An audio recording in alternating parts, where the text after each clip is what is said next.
Chegou a hora de descrever as visões dos usuários. Para isso, devemos identificar objetos da vida real. Uma boa sugestão é prestar atenção aos substantivos que os usuários mencionam em suas descrições. Por exemplo, notas fiscais, clientes, produtos, e depois representá-los como objetos genexus. Desenvolvedores genexus não projetam tabelas, normalizam ou programam. O trabalho deles é uma atividade de alto nível que envolve descrever a realidade dos usuários. Em seguida, o genexus analisa os objetos criados e desenha, define um banco de dados normalizado, criando os programas da aplicação para a plataforma escolhida de forma automática.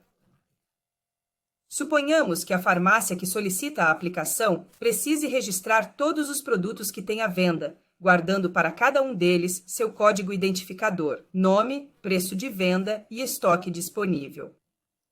Para isso, necessitamos de um objeto genexus do tipo transação, onde cada atributo ou campo corresponde à informação que desejamos registrar. Ainda que seja possível criar e definir a transação de forma manual, lembremos que o genexus Next oferece um assistente de inteligência artificial para nos ajudar e simplificar nossa tarefa. Vamos então para a seção do assistente e informamos que precisamos registrar produtos, cada um com seu código de identificação, nome, preço de venda e estoque disponível. Como resposta, o assistente informa que se deve criar um objeto do tipo transação com os atributos mencionados e vemos a transação, produto criada. Se formos ao setor da estrutura, vemos os atributos indicados. Podemos modificar as definições do assistente. Por exemplo, os nomes dos atributos. Mudamos Product Code para Product ID. Uma transação é composta por diferentes setores e é na estrutura que se definem os atributos ou campos que descrevem um objeto da vida real. Notamos que o primeiro atributo foi definido com o ícone de uma chave. Isto se deve ao fato de que em toda transação, um atributo ou conjunto de atributos deve cumprir a função de identificador único ou chave primária. Este conceito tem como objetivo identificar um produto de forma única. Isso significa que nenhum usuário final da aplicação poderá registrar dois produtos com o mesmo valor identificador. Em nosso exemplo, o atributo identificador é o código do produto. É importante mencionar que os nomes dos atributos seguem uma nomenclatura que estabelece como prefixo o nome da transação seguido pelo conceito que se quer representar. Essa nomenclatura facilita a compreensão ao ler um nome de atributo, onde quer que esteja, e assim poder saber a qual objeto se está descrevendo. Além disso, cada atributo tem definido o tipo de dado que pode armazenar, como numérico, caractere, data, imagem e assim por diante. Observamos que os dados numéricos ficaram definidos com 4, 10 e 6 dígitos, e o nome com o comprimento máximo de 80 caracteres. Suponhamos que queiramos modificar esta definição e indicar, por exemplo, um comprimento máximo de 30 caracteres. A farmácia solicita também que os preços sejam definidos com um comprimento máximo de 9 dígitos com 2 decimais. Agora, como possivelmente precisaremos definir mais preços ou quantidades, seja quando a farmácia compra ou vende produtos, seria um bom critério criar uma definição genérica para todos os preços. Para conseguir isso, na coluna Tipo, apenas adicionamos o nome Price, seguido do sinal de igual antes do tipo de dado que selecionamos. Vemos que o atributo ficou definido como do tipo Price.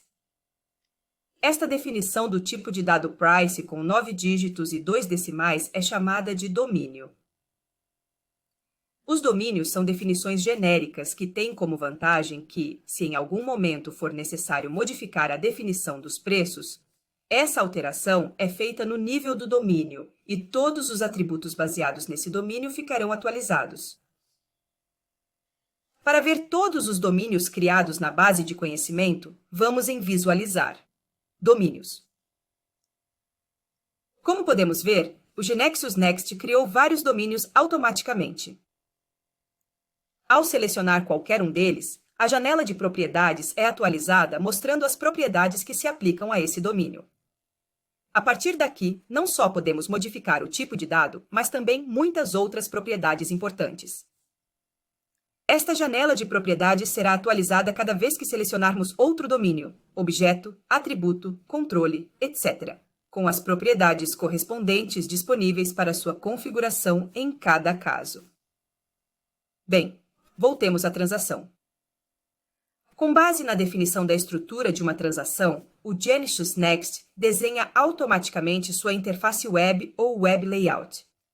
Esta interface web permitirá aos usuários em tempo de execução adicionar, atualizar e excluir produtos. Por sua vez, o setor fonte permite trabalhar com a transação em modo texto de tal forma que as definições feitas a partir da estrutura se refletem no source e vice-versa. Agora, a farmácia solicita registrar também o tipo de produto associado a cada produto, e assim saber se se trata de um medicamento, perfume, cosmético, etc. Pedimos ajuda novamente ao assistente e informamos que precisamos criar o tipo de produto associado a cada produto. Ele responde que, para conseguir isso, sugere-se criar uma nova transação Product Type, com identificador e nome, e modificar a transação Produto para estabelecer uma relação entre as duas. Analisemos a sugestão.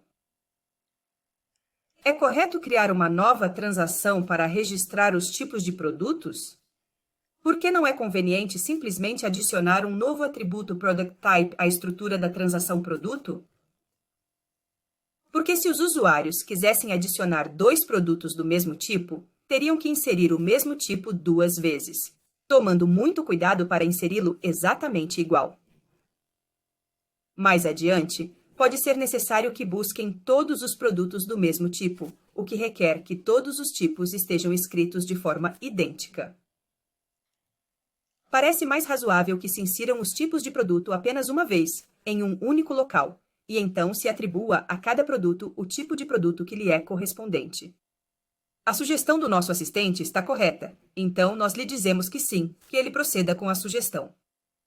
E observamos a nova transação Product Type criada com o atributo Product Type ID atuando como identificador, juntamente com o atributo Product Type Name.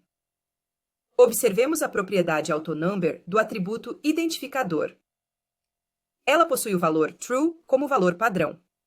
Assim, todos os tipos de produto inseridos até o ano final serão listados automaticamente de forma consecutiva.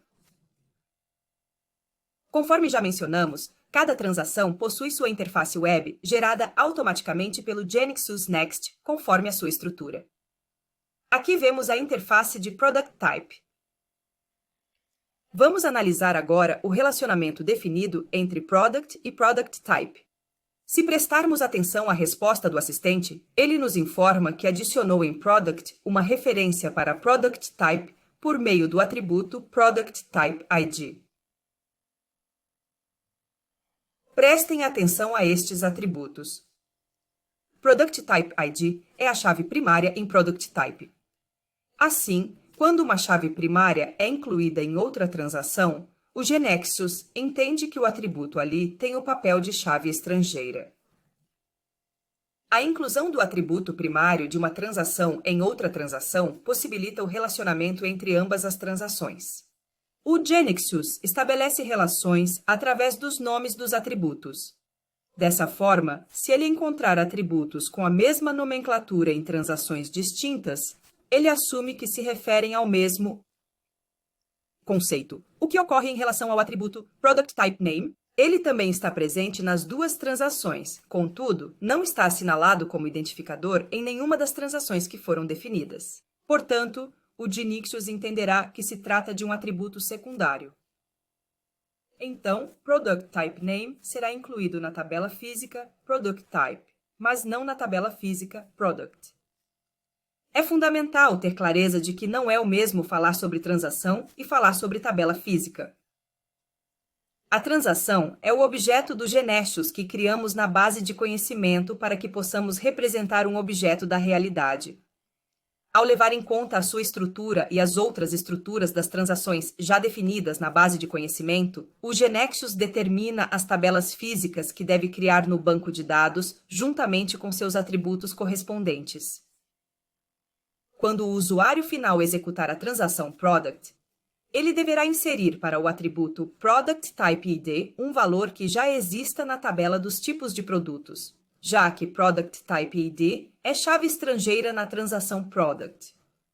Se não for o caso, um erro será exibido. Se inserirmos um valor válido em Product Type ID, o valor de Product Type Name será obtido automaticamente e mostrado na tela.